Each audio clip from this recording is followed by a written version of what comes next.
안녕하세요, 여러분. 오늘도 이렇게 귀한 시간을 내어 함께 해주셔서 정말 감사합니다.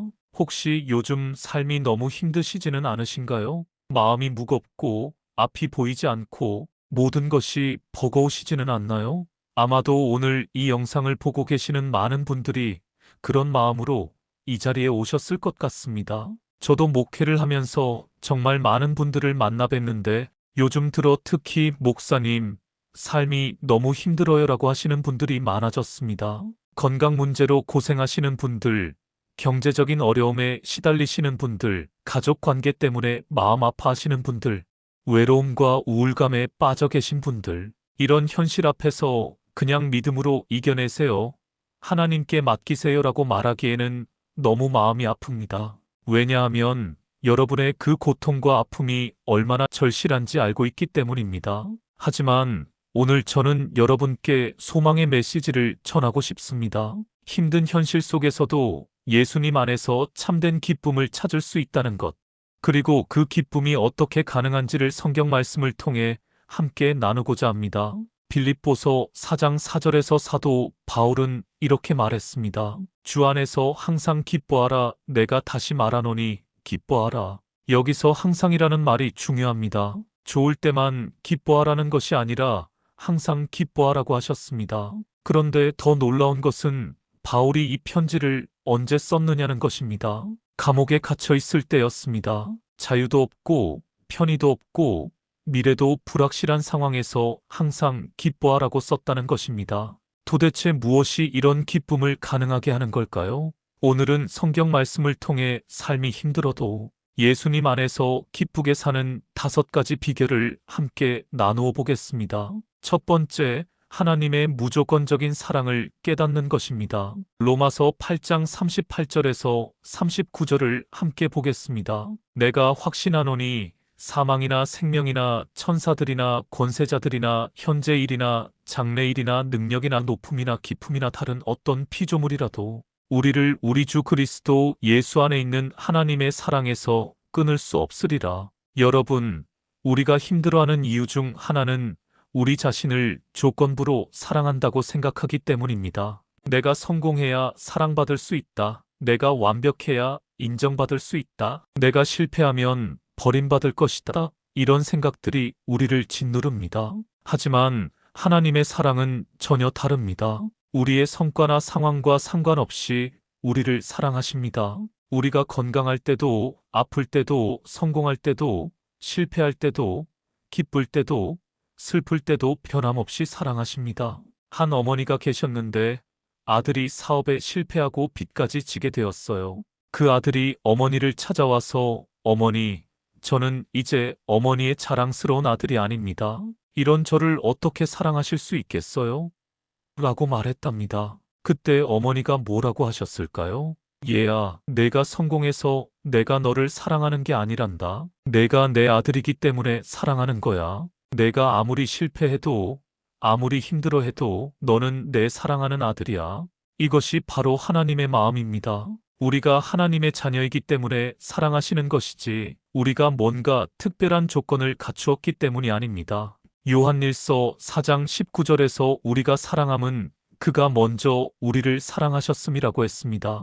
하나님의 사랑이 먼저입니다. 우리의 행동이나 상황이 그 사랑을 좌우하지 않습니다. 두 번째, 모든 것을 합력하여 선을 이루시는 하나님을 신뢰하는 것입니다. 로마서 8장 28절을 함께 보겠습니다. 우리가 알거니와 하나님을 사랑하는 자, 곧 그의 뜻대로 부르심을 입은 자들에게는 모든 것이 합력하여 선을 이루느니라. 이 말씀에서 중요한 것은 모든 것이라는 표현입니다. 좋은 일만이 아니라 모든 것이 합력하여 선을 이룬다는 것입니다. 힘든 일도, 아픈 일도, 실망스러운 일도 모두 포함해서 하나님께서 선을 이루신다는 말씀입니다. 물론 우리가 힘든 상황을 겪을 때는 이것이 어떻게 선이 될 수 있는지 이해하기 어렵습니다. 하지만 하나님은 우리보다 훨씬 크시고 우리가 볼 수 없는 것까지 보시며 우리가 이해할 수 없는 방법으로 일하십니다. 어떤 분이 이런 간증을 해주셨어요. 젊은 시절에 사업이 완전히 망해서 빚더미에 앉게 되었답니다. 그때는 정말 절망적이었어요. 하나님, 왜 저에게 이런 일이 일어납니까? 하며 원망도 많이 했대요. 그런데 그 어려운 시기를 지나면서 몇 가지 변화가 일어났어요. 첫째는 교만했던 마음이 겸손해졌고, 둘째는 돈보다 중요한 것들을 깨달았고, 셋째는 어려운 사람들의 마음을 이해하게 되었다는 거예요. 나중에 다시 일어서서 사업을 할 때는 완전히 다른 사람이 되어 있었답니다. 직원들을 대하는 마음도 달랐고, 어려운 이웃들을 돕는 마음도 생겼고, 무엇보다 하나님을 의지하는 믿음이 깊어졌다고 해요. 그분이 지금 생각해보니 그 실패가 없었다면 지금의 제가 없었을 것 같아요. 하나님께서 정말 모든 것을 합력하여 선을 이루셨네요 라고 고백하시더군요. 물론 지금 힘든 상황에 계신 분들에게는 이런 이야기가 위로가 되지 않을 수도 있습니다. 하지만 분명한 것은 하나님께서는 우리의 아픔을 헛되게 하지 않으신다는 것입니다. 세 번째, 현재의 고난과 장래의 영광을 비교하는 관점을 갖는 것입니다. 로마서 8장 18절을 보시겠습니다. 생각하건대 현재의 고난은 장차 우리에게 나타날 영광과 좋게 비교할 수 없도다. 바울은 현재의 고난을 무시하거나 가볍게 여기지 않았습니다. 고난은 고난입니다. 아픈 것은 정말 아픈 것이고 힘든 것은 정말 힘든 것입니다. 하지만 바울은 그 고난을 영원한 관점에서 바라보았습니다. 고린도후서 4장 17절에서는 이렇게 표현했습니다. 우리가 잠시 받는 환난에 경한 것이 지극히 크고 영원한 영광에 중한 것을 우리에게 이루게 함이니 바울이 받은 고난이 과연 경한 것이었을까요? 성경을 보면 바울은 매맞고 감옥에 갇히고 배고프고 추위에 떨고 생명의 위험까지 당했습니다. 그런데도 그것을 잠시 받는 환난에 경한 것이라고 했습니다. 이것은 고난을 가볍게 여긴다는 뜻이 아닙니다. 영원한 관점에서 보면 현재의 고난이 일시적이며 그 고난을 통해 더 큰 영광이 예비되어 있다는 뜻입니다. 어떤 임산부가 진통으로 고생하고 있었어요. 정말 견딜 수 없을 만큼 아팠지만 곧 태어날 아기를 생각하면 그 고통도 기쁨으로 변했답니다. 왜냐하면 그 고통 끝에 사랑하는 아이를 만날 수 있다는 것을 알았기 때문이에요. 마찬가지로 우리의 현재의 고난도 영원한 관점에서 보면 다르게 보일 수 있습니다. 이 고난이 우리를 더 성숙하게 만들고 더 깊은 믿음을 갖게 하고 결국에는 영원한 영광으로 이어진다는 것을 믿을 때 현재의 어려움도 견딜 수 있는 힘이 생깁니다. 네 번째, 기도를 통해 하나님의 평강을 경험하는 것입니다. 빌립보서 4장 6절에서 7절을 함께 보겠습니다. 아무것도 염려하지 말고 다만 모든 일에 기도와 간구로 너희 구할 것을 감사함으로 하나님께 아뢰라. 그리하면 모든 지각에 뛰어난 하나님의 평강이 그리스도 예수 안에서 너희 마음과 생각을 지키시리라. 아무것도 염려하지 말라는 말씀이 쉽게 들리시나요? 염려하지 않으려고 해도 염려가 되는 것이 우리의 현실입니다. 하지만 여기서 중요한 것은 염려하지 않는 방법을 제시해주고 있다는 것입니다. 그 방법이 바로 기도와 간구로 감사함으로 하나님께 아뢰는 것입니다.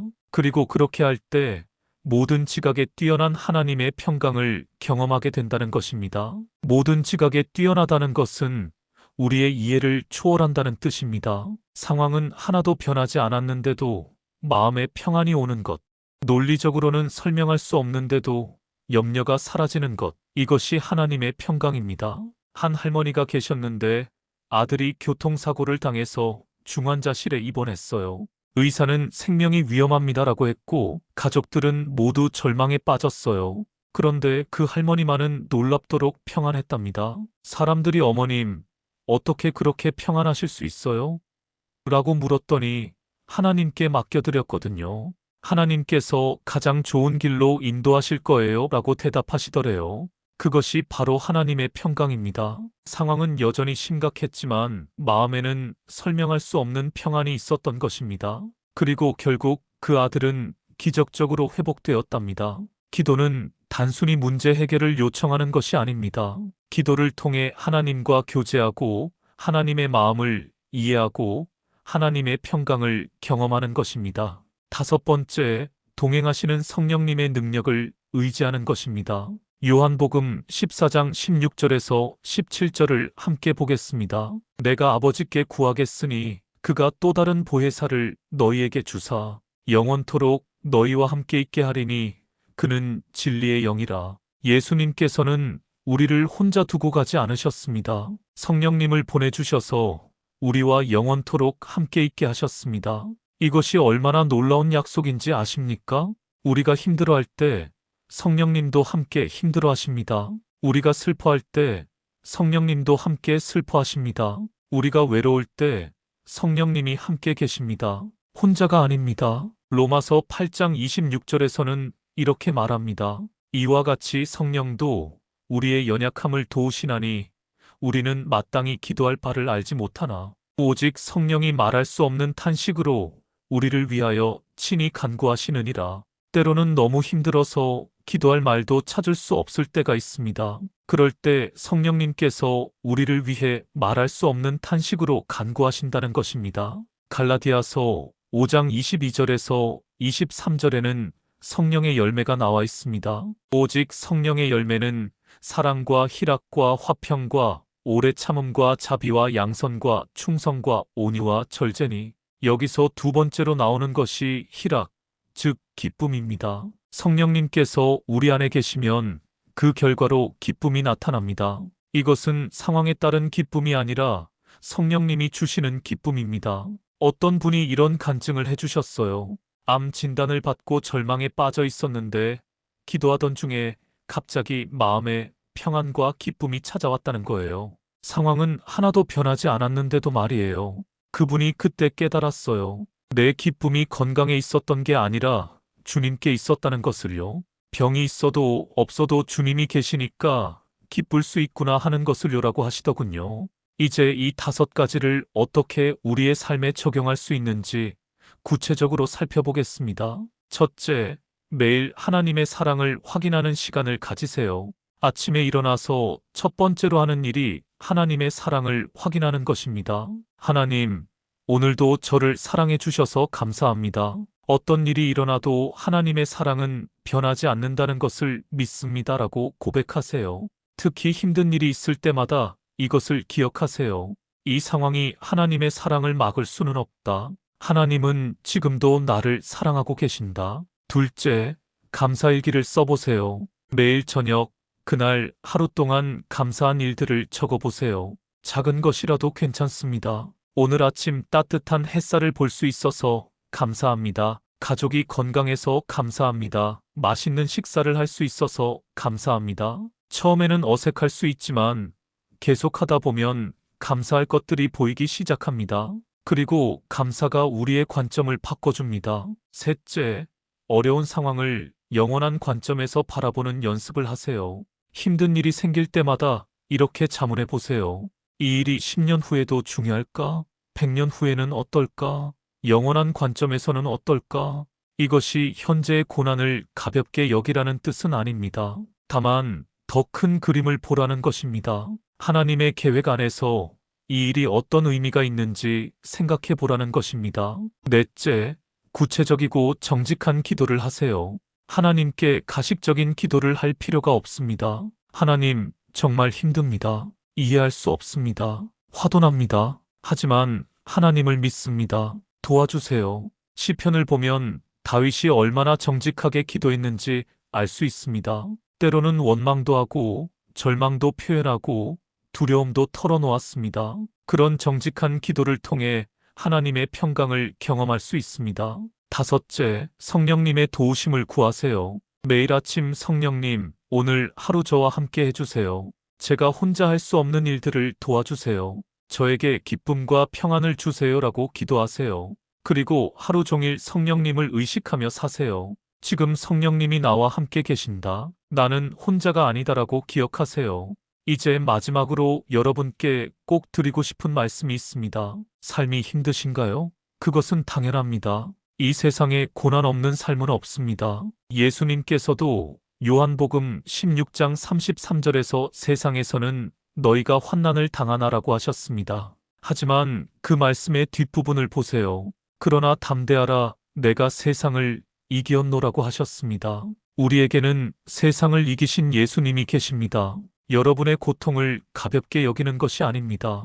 여러분의 아픔이 얼마나 깊은지 알고 있습니다. 하지만 그 고통 가운데서도 하나님의 사랑은 변하지 않고 하나님의 계획은 진행되고 있고 하나님의 평강은 여전히 우리에게 주어질 수 있습니다. 오늘 말씀드린 5가지를 기억하세요. 하나님의 무조건적인 사랑을 깨달으세요.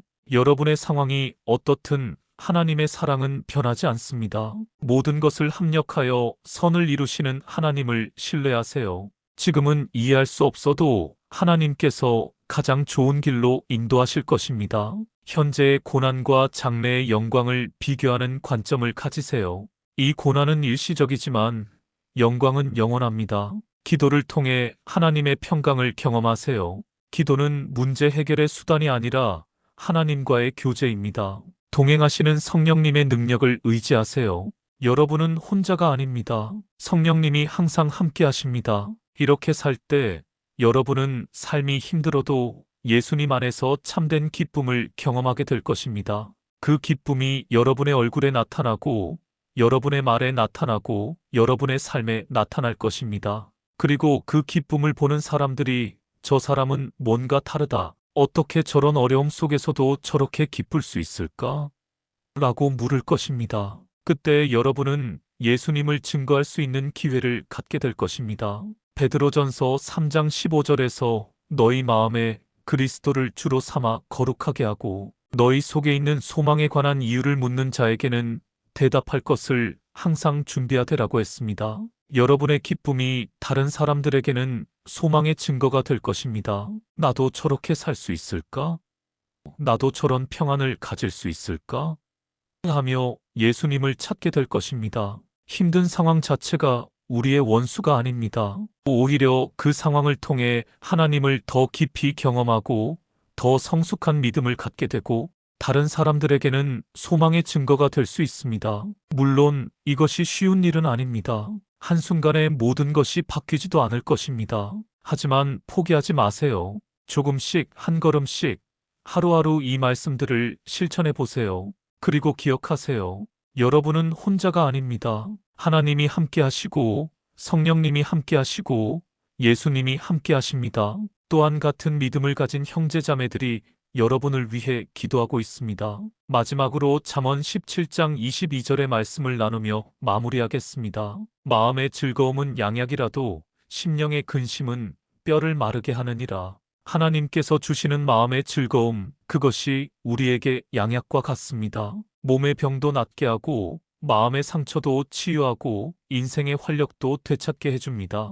오늘부터 예수님 안에서 그 기쁨을 누리시기 바랍니다.